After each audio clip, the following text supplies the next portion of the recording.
out with a new Neuweltmusic interview video. My name is Patrick, and I'm super duper excited to hang out with these three guys just next to me. A three-piece band from overseas, playing music with a lot of energy, but they're gonna explain better. Please welcome Double Experience. Hey. You. Welcome Double Experience. Welcome to Dublin. Thank you. How are you doing? Good. Good so far. Yeah. Could you catch up already with a few pint of Guinness already? Yeah. You caught us halfway through a pint there. Yeah. Downstairs. Okay. Good. So all of us have prepared best for this interview. Yeah. Good. Okay. Before we get into your music and all the news, could you tell us a little bit about yourself? Where exactly you're from, like your names, some general band, like a general band overview. Well, my name's Brock and I play guitar in the band. Okay. My name's Ian, I sing and play bass. And I'm David, I play the drums.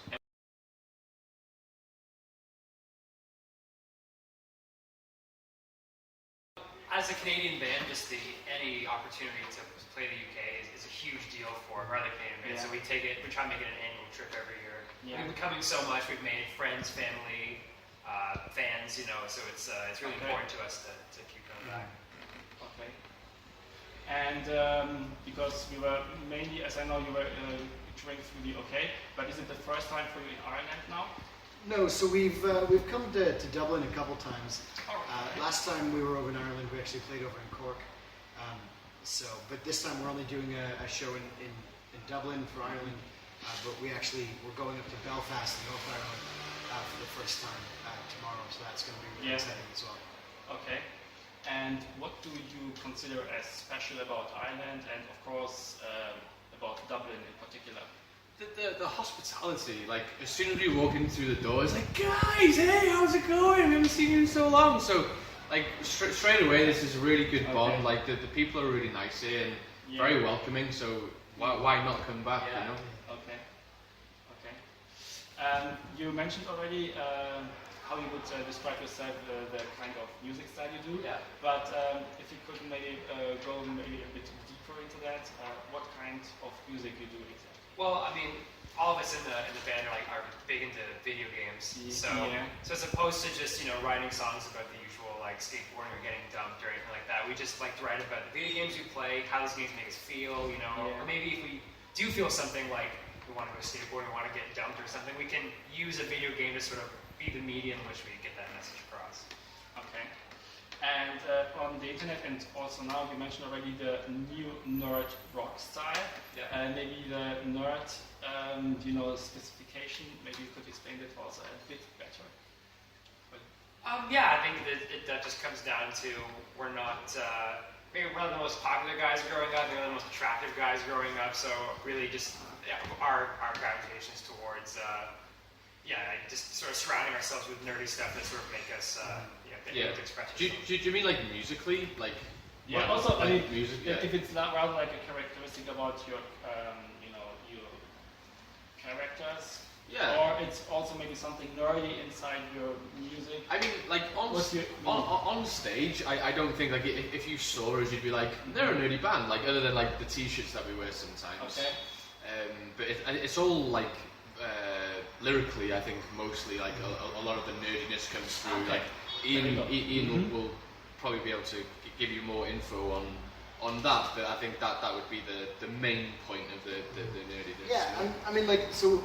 Starting from the stage show and then talking about lyrics, I mean, we try to incorporate who we are off stage, on stage, and again, that's like Star Trek shirts, that's Pan-Galactic Gargle Blaster shirts, and so it starts with that, and it works down. So we play like the Pokemon theme on stage, and we'll do like Star Wars, or we'll play like some of the themes from Game of Thrones, and then working backwards from that, we'll also use tropes from video games, to tell a story, or things from Lord of the Rings and include them in our songwriting.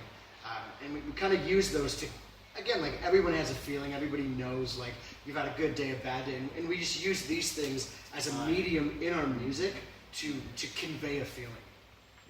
Okay. Yep.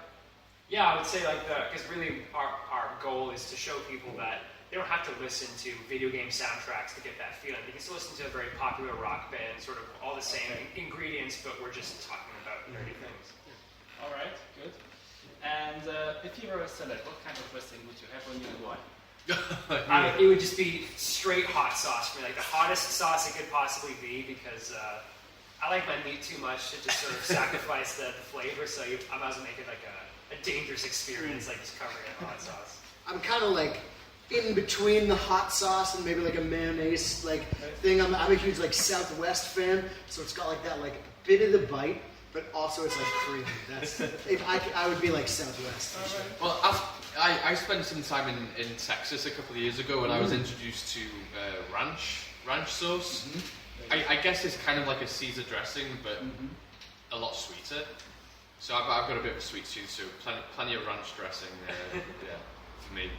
Okay. All right. Thank you. What about you? Yeah. About myself? Yeah. I think I'm the very easygoing, red, white sauce, so ketchup and mayo. On the salad?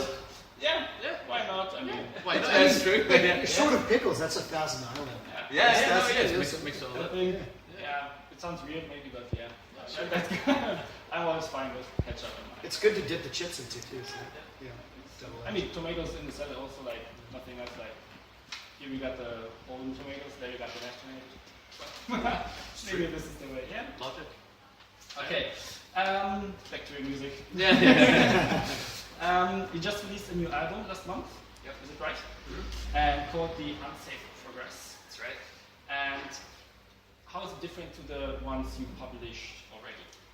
I think this time we really focused on writing songs as opposed to getting a bunch of good ideas. Like these have great parts, and let's just stick them together for no reason. We really work together as all three of us to write a great composition, or what we think are great compositions. Yeah.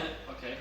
Yeah, I mean, I feel that we've been basically like on tour on and off for the last 2 years, and it kind of like we gelled as a live unit, and we kind of like took that relationship to the next level and really like gelled as songwriters, and that was something that we hadn't really done before. It's always been like these two people wrote a song or this person wrote a song, but we really like worked as hard as we could to everybody's ideas were on the table, everybody was there, and I feel that it made for a stronger record. Okay. And how long did it take you to finish this album and to work on this album? I mean, I guess from the start of writing, we only really started writing it at the start of October. We were done recording by December.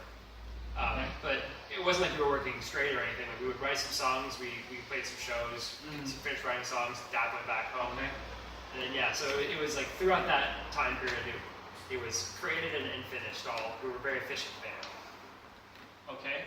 And what was the intentional motivation to create this album? Was it something spontaneous, or was it to say we want to do now this album, or how was the arrangement of that? Well, we toured on Tribes for 2 years. Yeah. So it was well due, and just the whole time that we were doing Tribes, like we were, talking to each other about ideas of songs and whatnot. So we just kind of grew this collection of ideas, and then once the touring cycle was over, we could sit down and be like, right, okay. Also, given that this record that just came out was the first lineup with the three of us, so we really wanted to not just consider what the trio sound, but maybe Tribes wasn't as rock and roll as we wanted it to be, and maybe it wasn't even as nerdy as we wanted it to be. So we just wanted to make sure that we were making sure the record represented the three of us, represented rock and roll, represented Nerdiness. So maybe we could describe it of a kind of like a mile or a cornerstone for Dublin experience. Yeah. Okay. Yeah. Like that. Okay. Cool. And something I'm really interested in is now you release this album like holistic one piece. Yeah. But are there any songs or even only fragments of songs left which you did not take into the album? Yeah. Good question. Yeah. I think it's like 2 or 3 songs that we didn't put on. It's really difficult. Like we had all these songs. It's like, right, we need to pick like I think it's 9 songs on the record. So I think we had 3 or 4 songs left over from this one. I don't know about Tribes. Yeah, no, Tribes was very much like, well, that's about as good as it's going to get, so let's get it recorded so we can go and play shows. Now that we've got our touring schedule figured out, we really choose, like, we don't have to rush out to go on tour distance. Make sure the songs we are picking are the right ones. And yeah, I mean, it is really difficult, right, to say, like, which one of your children do you like the most? And I mean, that's kind of how you have to look at it was picking a record. It was always an easy answer for my parents. You know, like I mean, there's 5 of us, and I was the chosen one. Okay. Sorry to interrupt. I just wanted to throw that out. No, I think that's great. No, yeah, it's tough, and I think you have children that you like more than other ones, but it is hard to admit that. And I feel with like a record, you know, you would like one song. You would like another. I would like both of them, and it was we always pick mine. Okay. What is going to happen to these songs which are not now on the album? You want to release them as a single, or you even didn't think about it? You know you have them, and you're going to see what's happening. Yeah, I think the songs were more like they were their own beast. So that when the time comes to unleash the beast, people will hear them. But right now, we're definitely pumped to just show people the record. Okay. Yeah, it's really important, I think, for us to like showcase the songs that, from top to bottom, that were the ones that we wanted everybody to hear right away, and then it's kind of like as this cycle ends, it'll allow us to say, like, look, we have other material, we have things that we love that maybe didn't fit with the record. Yeah, but are still great songs. I was gonna say, like, it's not like they're bad songs, like they're good songs in their own rights. They just didn't quite fit the order and the vision of the record, you know. So and a couple of them were really difficult to say, like, I really want this on the record, and it was like, you can't always make it fit, but yeah, again, like, I mean, I'm really excited for the record that we have, and I'm also really excited to release the other material at a time when the time is right. Okay. And you mentioned already that you worked as a real whole band found and called Double Experience on this album. Yep. And was there something more or additional when you created this album? I mean, like a creative phase you had, or something you were always thinking about. You would like to try to send out a message, or to put this message inside and try to send it out. So, as a band, because you said it's your first, like, in this constellation, the album of you guys. Yeah. I think it just goes back to that we wanted to make a rock record, because previous records we would tell people we're a rock band, and they would interpret and go, I actually think you're more of a band X. So we just wanted to make sure that everyone's best intention on the table still represented like this a very clear image. yeah, there's no subliminal messages or anything on the record, so it's good. Okay. Then, give me your best Yabba Dabba Do. That's the Yabba Dabba Do. I need a club or something. Go on. You started with me last time, so we need to start with you. Yabba Dabba Do! Okay. I haven't seen the Flintstones. That is the Flintstones, yeah? Yeah? I haven't seen the Flintstones in so long. I like composing myself so I can. Yabba Dabba Do! I mean, how can you follow that? Yabba Do! Very nice. Dude, you're not getting away with it. I have to do one? Yeah, you have to do it too. Okay, Come on, so it's. we got Yabba Dabba Do! There we go. Yeah, composing and everything. We have much You to guys. Okay. Again, back to music. I like these little breaks. You also dropped a new music clip. Yep. Tell us something about that.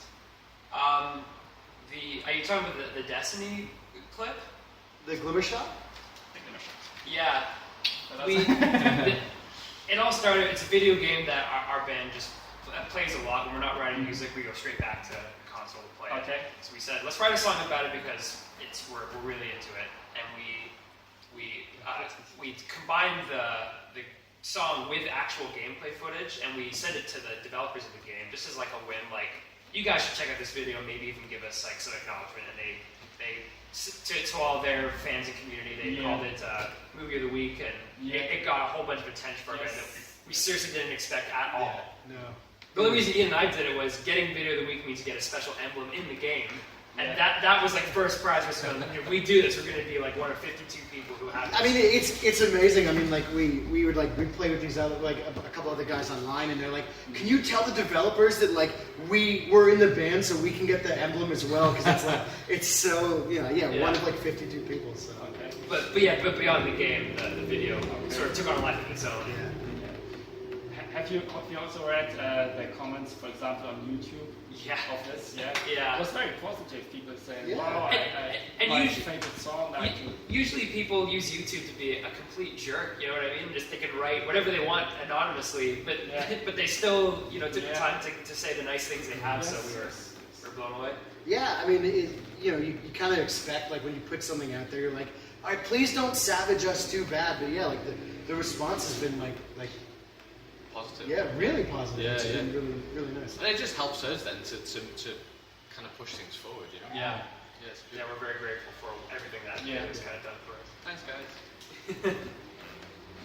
And before you release a single or an album or a music clip, a video, do you have a couple of ears hearing to this, what you intend to to publish or respectively to watch? We try to keep our team as correct and as big as it needs to be. Yeah. So pre a release, we'll show a press style, we'll show obviously the people who made the album. Okay. But for this particular release, our team was like 2 thumbs up, like go ahead and accept it. So you try to to offer like a whole dose of double experience and Whole double dose. Yeah. Sorry. See what I did? That's true. Okay. So the opinion most important is really what you think. You need to feel comfortable to release it. True. Also with the team, and then if you are fine with it, then you release it. As I got you right. Mm-hmm. Yeah. Okay. Something, because you mentioned already you love video games, you like gaming in general. You have some devices with you and plays here and then? Yeah, I've got my Game Boy Color, my Game Boy Advance, and I've just bought a new Game Boy DS, and they've all got different Pokemon games on. Like, I'm just like in the van, and I'm just like listening to conversation. Yeah. Where are we today? Yeah. But like also like with the shows that we've been playing recently. On this tour, we're kind of celebrating the 20th anniversary of Pokemon. Yeah. So we have 2 Game Boy Advances by the merch table, and then we challenge anybody who wants to battle us. Okay. And it's just a way for us to sort of keep that experience from that we do on stage a little bit off stage too. Well, yeah. I mean, it's been funny. Like I've been sitting beside Dab, especially on this drive today. 5 minutes, he's like on the Game Boy Color, and I turn away and I look back, and he's on this. And then 5 minutes later, he's on the third arm is here. Yeah. I seriously, at one point, you were double fisting. You were double fisting. Okay. I was changing batteries. Okay. You mentioned already a few times Pokemon. So maybe what Pokemon would you be if you were one? If I was one, or if I was a trainer? If you had to be a Pokemon, which Pokemon would you be? I'd like everybody. Yeah. That's a really good question. It's got to start with you now. It's got to go. Yeah. If I was one, I mean, I'm from Wales, so like our like treasure is like dragons. Like we love the dragons. So Charizard, like Charmander. I mean, dude, he's a cute little dragon lizard. Yeah. So yeah, I think I'd be Charmander all the way to Charizard. All right. I mean, I'm one letter away from any rock Pokemon, so let's just pick. I'll pick Golem because he's a sought after one. Okay. I was gonna say like Pikachu or something. No. You kind of look like a monkey or a primate. Think of your team. My team. Think closely. Who would you be? Be the Pokemon. Alakazam. I like the spoons, right? No, I mean, so this is my first Pokemon experience. Let's break down the wall. I collected the trading cards. I was never allowed to as a kid, but this is my first time ever playing it on Game Boy. Okay. So, I mean, oh man. She went all the way to Celadon without a town map. I mean, who does that? Yeah. I don't know. I'm feeling Venusaur right now. Like truly, like he's been my main dog on this. It's always because like Ivysaur evolved today. He's like, dude, Ivysaur's evolving. I'm never like, yeah. Yeah. So Venusaur, I was like, yay! Yeah. So Venusaur today asked me tomorrow, and it's probably going to be like Eradicate or something. Okay. All right. Good. Yeah, I would be, because I would like a lot of electric stuff. I would be an electron, I guess. Yeah. So, yeah. And then socialize, so. Hey, Electric Buzz is pretty badass. I think, yeah. He is. Okay. So, how are you feeling about tonight's gig? good. Super excited. Yeah. It's always been great in Dublin. Dublin's always been really good to us. So I think tonight should build on that. So, are you going to play some stuff of the new album, or? Yeah. We tried to keep our full set like 70% new material, and then the rest is just the stuff that we hope that people like the last one. I think that just also shows the confidence that we have in the album. Like we genuinely feel like the songs are good. And we also want people to be listening to the new record. And the new stuff on it. So yeah. Okay. And for your shows, you prefer rather stadiums, big concert halls, or you say no, we can express ourselves better on smaller club stages, or it depends? Yeah, I think it is. It depends. Like we've kind of done everything from the big to the small to the broken closet to the. We've played video game museums, tattoo conventions, like you name it, we've played it. In order to get the numbers that you spoke of at the start, the hundreds of shows. So we're not too choosy. We just like to play music, really, at the end of the day. Okay. Something I'm really interested in is, what do you do usually before you go on stage? I mean, you have like a rite, like a ritual, or it's also different from evening to evening. I think the ritual tends to be, me and Brock are fairly chilled. And then Ian panics. And he's like, I can't find this, I can't. It's like, have you looked here? And he's like, yes. And then, it's right there. Yeah, my bad. Yeah. We did start. We were experimenting the last tour, was our first tour as a trio, with a show. Rich would be like, we gotta get one, guys. Someone's gonna ask. We were trying like rock paper scissors, like high fives, and then we had having these terrible shows. And the one show we just did all the fist bumps. It was a great show. So as lame and as ordinary as it is, our right before we play the first note, we have to do 3-piece. Okay. And you have already plans after your gig for tonight, or you say no? First we do the gig and then we go. Yeah, first we do the gig and then we see where the evening takes us. Usually it's straight to bed, but some shows it could be. Yeah, well, last time we played here, like we needed to catch the ferry straight away. So like we packed up, we drove to the ferry, and then we drove back to the UK, back to Wales. So it was not too much time to mingle and to drink with everybody. I think tonight might be different. Might stay for a couple of drinks. Okay. I just noticed a very interesting thing on your shirt. Maybe the camera could come a bit closer. That's your symbol, isn't it? It is. So, to show it to the audience watching. I mean, if I can't wear our own buttons, how am I going to convince someone else to say, I want to rep the click right there? So. Oh, very good. So, thanks for watching. Thanks to Janine, who is behind the camera doing a lovely job and filming everything. And it's really cool to get to meet you guys. I'm really looking forward to your show tonight. And thank you very much. Double experience. So stay tuned, keep rocking. Cheers. Bye.